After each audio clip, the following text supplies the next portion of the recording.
యుద్ధం సెగలు కారణంగా ప్రజలు తీవ్ర ఇబ్బందులు ఎదుర్కొంటున్నారు. గ్యాస్ కొరతతో కరీంనగర్ జిల్లాలోని టిఫిన్ సెంటర్లు, కర్రీ పాయింట్లు మూతపడుతున్నాయి.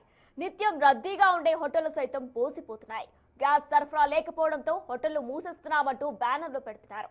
కరీంనగర్లో పరిస్థితిపై మరింత సమాచారం మా ప్రతినిధి శ్రీనివాస్ అందిస్తారు.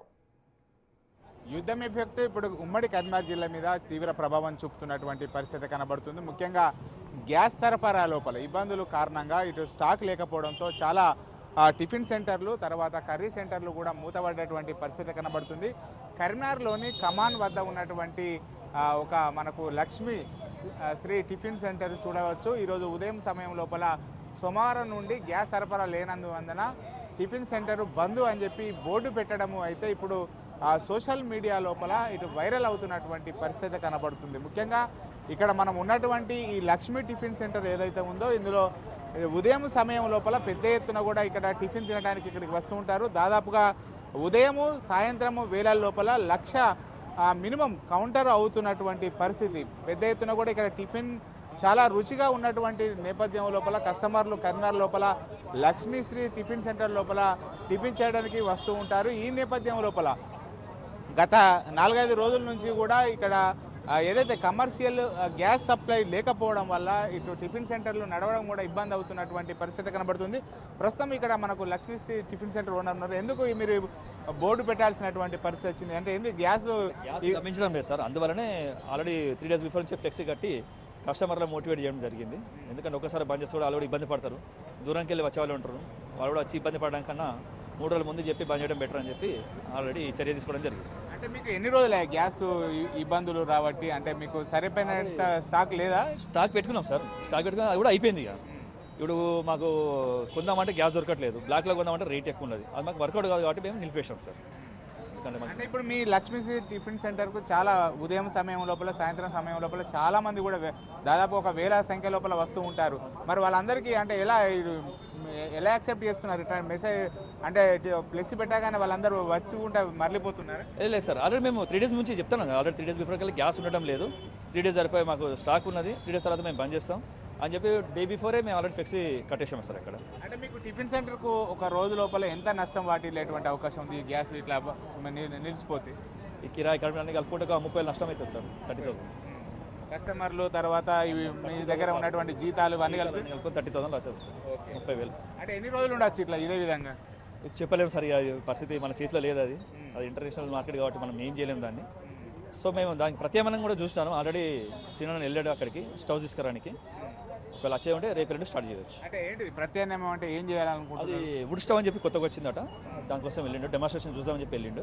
ఒకవేళ వచ్చే ఉంటే తీసుకొని వస్తాడు. వచ్చే ఉంటే స్టార్ట్ చేస్తాడు. మొత్తం కట్టెలతో అదిను ఎలక్ట్రిక్ రెండు స్టవ్స్ చూస్తామని చెప్పి ఆల్రెడీ నిన్న లేదు ఉండే. నిన్న చర్య సండే కాబట్టి ఈరోజు వెళ్ళడం జరిగింది. ఒకవేళ వచ్చే ఉంటే సంతం తీసుకొని వస్తాడు. దాదాపుగా ప్రతిరోజు కూడా చాలా పెద్ద మొత్తం లోపల ఇక్కడ బిజినెస్ అవుతుంది. ఒకరోజు టిఫిన్ సెంటర్ నడవకపోతే 30,000 నుంచి 40,000 నష్టం ఉంటుంది అంటున్నారు. మరికొంతమంది ఉన్నారు.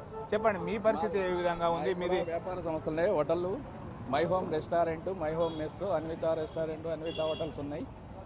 ఒక 10-15 రోజుల నుంచి గ్యాస్ ఇబ్బందుల వల్ల ఎన్నో రకాల ఇబ్బందులను ఎదుర్కొంటూ నడిపిస్తున్నాము. ఎంతో నష్టాన్ని భరిస్తూ కూడా నడిపిస్తున్నాం. 30 సంవత్సరాల నుంచి వ్యాపారం చేస్తున్నాం.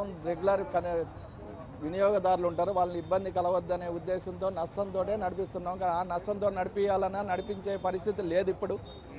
ఆ విధంగా బంద్ చేసుకున్నట్టు అవుతుంది. ఇట్లా బంద్ చేయడం వల్ల వందలాది మంది వర్కర్లు రోడ్డున పడతారు. మీరు లక్ష మందికి నౌకరిస్తామని సంవత్సరానికి అంటున్నారు, కానీ ఉన్న వ్యాపార సంస్థలను కాపాడే పరిస్థితులను తీసుకురండి. మీరు మీడియా సమావేశం పెట్టండి, ఎవరన్నా మినిస్టర్ పెట్టి గ్యాస్ ఏజెన్సీలను పిలవండి, ఉన్న పరిస్థితి ఏందో పబ్లిక్ తెలియజేయండి.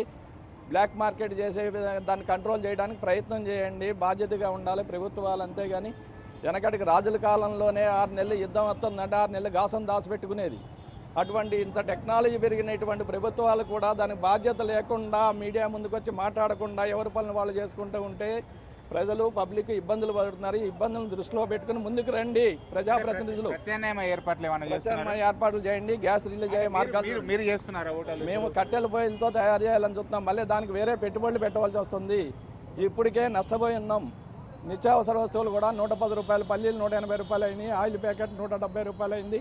ఈ రకాల నష్టాలు భరించుకుంటూ నడిపించుకుంటూ గ్యాస్ ఇంకా ఎన్ని రోజులు ఇట్లా ఉండే అవకాశం ఉందని చెప్తున్నారు? ఈ గ్యాస్ ఎన్ని రోజులు ఉండే అవకాశం ఉందో ఎవ్వరూ చెప్పట్లేదు. కాబట్టి ఎవరైనా మినిస్టరు మీడియా సమావేశం పెట్టి ఏజెన్సీని పిలిచి, గ్యాస్ ఏజెన్సీని దాని పరిస్థితి ఏందో పబ్లిక్కి తెలియజేయవలసిన అవసరం ఉంది. ఓకే, ఇది మొత్తానికైతే ఇప్పుడు గ్యాస్ కొరత కారణంగా అయితే చాలామంది ఓటర్లు అయితే ఇటు బంద్ చేసుకోవాల్సినటువంటి పరిస్థితి కనబడుతున్నది. ఇటు తమకు ప్రత్యామ్నాయము కోసము అయితే కట్టెల మండి కానీ లేకపోతే ఇటు కరెంటుతో నడిచేటువంటి పొయ్యిలు తీసుకురావాలని చెప్పి ప్రయత్నం చేస్తున్నారు. దీనిపైన సరైనటువంటి సమాచారం లేకపోవడము, హోటల్ యజమానులతో ఒక అవగాహన కల్పించకపోవడం వల్లనే ఇలా తమ హోటల్ను మూసుకునేటువంటి పరిస్థితి వచ్చింది అని చెప్పి అయితే యజమానులు చెప్తున్నటువంటి పరిస్థితి కనబడుతుంది. కెమెరా పర్సన్ అంజితో శ్రీనివాస్, బిగ్ టీవీ, కరీంనగర్ నుండి.